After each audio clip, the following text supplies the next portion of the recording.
God is dead. 3 words. Just 3. Yet they shook the very foundations of human civilization. They weren't spoken in celebration. They weren't whispered in relief. They were a warning. A warning that everything we once believed in morality, purpose, truth was now crumbling. Friedrich Nietzsche didn't kill God. Science didn't kill God. We did. The question is, now that God is gone, what happens next? The man who uttered these words, Friedrich Nietzsche, was no ordinary philosopher.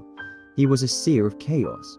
A man who looked deep into the abyss of human existence and saw something terrifying. A future where people had abandoned God, but had not found anything to replace him. Nietzsche wasn't an atheist in the traditional sense. He didn't reject God casually like modern thinkers do. No, he mourned God because he knew that once faith dies, so does the foundation of our morality, our values, our very reason for being. He saw it before anyone else did, and he was terrified. God is dead. But what does that really mean?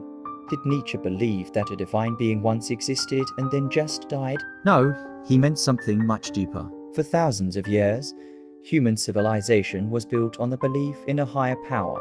God was more than a deity. He was the foundation of moral law, purpose, and truth. Without God, we had certainty. We knew what was right and wrong. We had a sense of direction, a cosmic order. But then came the Enlightenment.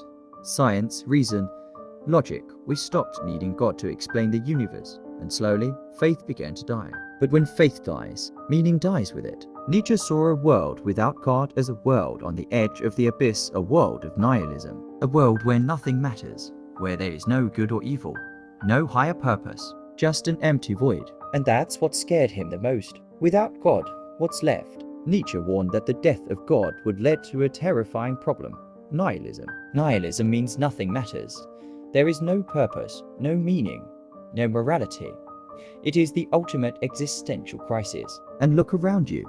Do you see it? The generation drowning in anxiety, depression at an all-time high. People numbing themselves with distractions, addictions, meaningless pleasures. We have no gods to worship, no absolute truths. Instead, we have fake idols, money, fame, technology, entertainment. We replaced faith with consumerism.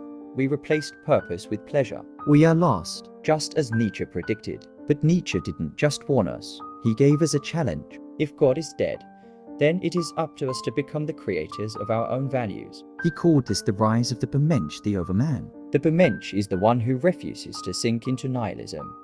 He is the one who creates his own meaning in a world without God. He does not follow blind morality. He does not seek external validation. He rises beyond the herd. The Übermensch does not ask, what is the meaning of life? He decides what the meaning of his life is.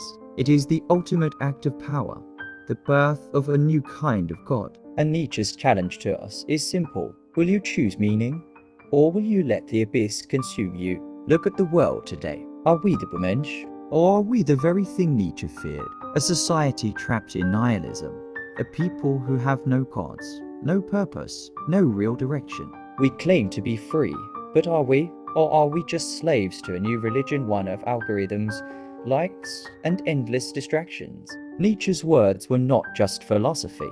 They were a prophecy, and we are living in it. But the real question is, what comes next? God is dead, and maybe he has been for a long time. But that does not mean we are doomed. Nietzsche did not want us to collapse into despair.